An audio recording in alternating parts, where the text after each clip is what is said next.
Blessed day to you all. This is the Walmart that I work at. This is a brand new oven that we just got installed 2 days ago. The old one went out on us. I'm just showing the view from the inside, looking out, so you guys can see. That's the emergency handle if you happen to get locked in the oven. Now I do upload 2 videos back to back doing the same exact things pretty much. Shove it shut. It does not shut that easily. You have to push it in order for those to lock. Not really sure on how that girl supposedly got locked in there and shut herself in. It's very unfortunate. Should not have happened at all. I'm still trying to wrap my head around it. Anyways, this is the second video, same thing, just showing you. You literally, there's no way of it just shutting on its own. Somebody had to have shut that door. You have to shove it shut. I just don't understand how the girl got stuck in there. Anyways, I just wanted to share, just give some insight that it's not that easy to get locked in these things at all. Obviously, there's safety features for a reason, and I hope justice is found for this young lady.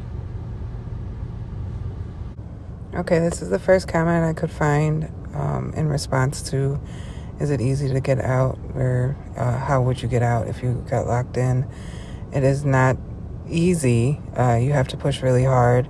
I had my manager standing there so that she could shut the door because, again, somebody has to shut the door in order for it to shut. And you have to shove it. You got to push really hard in order to get out as well. But there you go. That's how it works from the inside out. Here we are on Wednesday, folks, and still zero information about the young woman who cooked alive inside of a Walmart oven. Still zero answers to our questions, and I get it. I get it. Investigations take time. We've covered plenty of cases. We understand how these investigations go. But if there's no foul play, if you ain't got a suspect, if you don't think this is some type of cold-blooded murder, then hell, do we have to wait months for you to tell us that this was an accident? Does the family really need to wait months for some sort of confirmation that this wasn't foul play, that this was indeed an accident? Things don't take that long. I'm not sure how things work in Canada, but if you've already found that there's no foul play and you're not suspecting foul play, then surely you could come out and clear some things up. Now, in my opinion, I still think it's an accident. I think that Walmart is in damage control right now. They're in damage control mode because this story has gone kind of viral. Not as many people talking about it on YouTube, but people are talking all about it all over other forms of social media, especially TikTok. And the longer this drags out, the more and more Walmart employees are coming out filming their own videos of how these ovens work. Filming videos talking about how this would just be impossible to get trapped in one of these ovens. So, in many ways, Walmart trying to play the long game here, along with investigators waiting to release this information. The more and more people are going to speak out, the more and more theories are going to spread. But right now, let's be honest, they're not worried about the theories being spread. They're just worried about this news story being spread just in general. Because it's not a good look when your company has people baking alive in the ovens. It's not a good look at all. And I've already shown you, I've talked to you all just a little bit about some of the history of tragic accidents at Walmart. We know that Walmart has a history of not being transparent to the families of employees who die on the job. They have a history of it. So why should I think that this case is going to go any differently? It's my opinion, like I've told you all time and time again, is that the reason they're taking so long, dragging their feet here when it comes to giving the public or even giving the family information. I think the reason they're dragging this along is because they want the heat to die down. They want this story to blow over. And let's be real, in a couple of days, no one's going to be worried about this. So I think they're kind of buying their time right now. And then eventually they'll come out and, if it turns out that this is Walmart's fault, we're going to have a massive lawsuit, right? There's going to be a massive lawsuit coming at Walmart. And who knows? That may inspire other family members of past victims to speak out as well. Because there's a lot of stuff that goes down at Walmart that you'll never hear about. We heard about this situation, but even though we heard about this situation, just look at how they're playing this out. Sitting here making people wait for weeks for information that they probably could have confirmed within the first few hours. But before I go any further, like I said, the longer this plays out, the more and more Walmart workers are speaking out. In fact, Walmart employees are like the number one people driving this story right now, because they're the ones that are all like super surprised that this happened. I'm sure that some of the young women working in Walmart bakeries around the country and in Canada, a lot of them may even be scared, right? Imagine, you work with these ovens every day. You hear about a young 19-year-old that died in one of these ovens.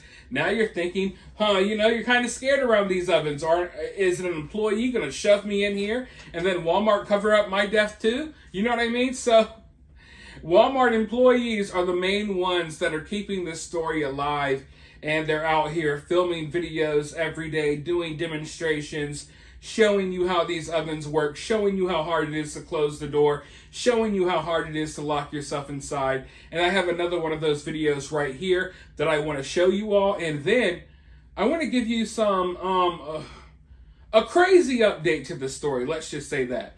But let's roll the clip first, and then I'll be right back. All right, for those asking, this is the oven. Open it. You turn it on.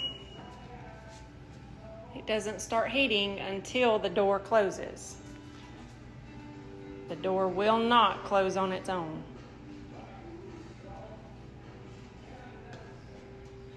It is on. You can get in. This is the emergency handle. Push it open.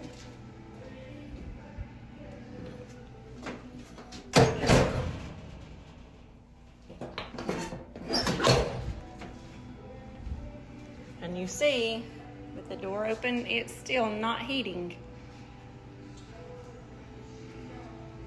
It does not shut without pushing hard.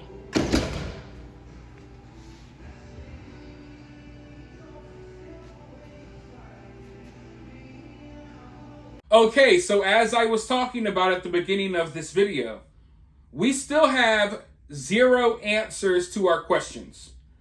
We have not been given really any information, any updates about this case at all. And as far as I know, the family members have not either. So it's been basically tight-lipped the entire time. No information at all. However, this is the crazy part. Walmart has been given the go-ahead to reopen, and they've actually been given the go-ahead to reopen the bakery, ladies and gentlemen. So I think you know what that means. Let me just lay it out here for you. The general public still has no answers as to what actually happened at Walmart that day. We don't know how the young woman got put in the oven, what happened. We don't know if it's an accident, foul play. We know nothing. The family of this victim, one of the family members works at Walmart. Her mother works at Walmart. She found her daughter in the oven. As far as we know, they have not been given any information, any updates. Meanwhile, the bakery, where this girl cooked alive, has been given the go-ahead to reopen. So there's going to be people going to this Walmart, buying stuff out of the bakery that was cooked in the very oven where this girl died. And mind you, this is all before the family or the public has been given any info. They're going to be cooking and baking loaves of bread in this oven. Meanwhile, the family still doesn't know. Was this an accident, foul play? They don't even know yet. We don't even know yet. Investigation isn't over, but they can go ahead and start cooking their donut holes. Now, that's some wild stuff. That's crazy if you ask me. I mean, at the very least, clear up some of the details of this case before you reopen the bakery. And it's nauseating and disgusting just thinking about eating from this bakery again. I would never. But that's where we're at in the story. Walmart's been given the go-ahead. The bakery has been given the go-ahead. Family and us, we still don't really know much other than her mother found her in the oven. We don't know how she got in there. Even down to the timeline of this story. The timeline is throwing me off, and I've read a lot of different articles, and that's why I haven't really stuck too much to the timeline or talked too much about the timeline of the story because there's conflicting information. I heard that, there was an employee that thought he saw her or talked to her in the store not too long before she was found dead, but then we heard that her mother was looking for her for 2 hours. How do you look for someone for 2 hours in a Walmart? If she's working in the bakery, hey, look in the bakery. Look in the oven. So I don't know. There's conflicting stories about how long this girl had been not seen at the Walmart. And I'm really waiting. I'm trying to wait for official information. Okay? Because I know there's details out there about a possible boyfriend. Details out there about where her belongings were found. I'm trying to wait. I'm trying to do the right thing here and wait for the police to confirm some of these details before I report on this stuff. But how long can we wait? They're not reporting anything. They're not giving any information, right? But for now, let me know your thoughts about this down in the comments below. While you're down there, hit that thumbs up, hit that subscribe, ring that notification bell, and I'll talk to you all very soon in the next one.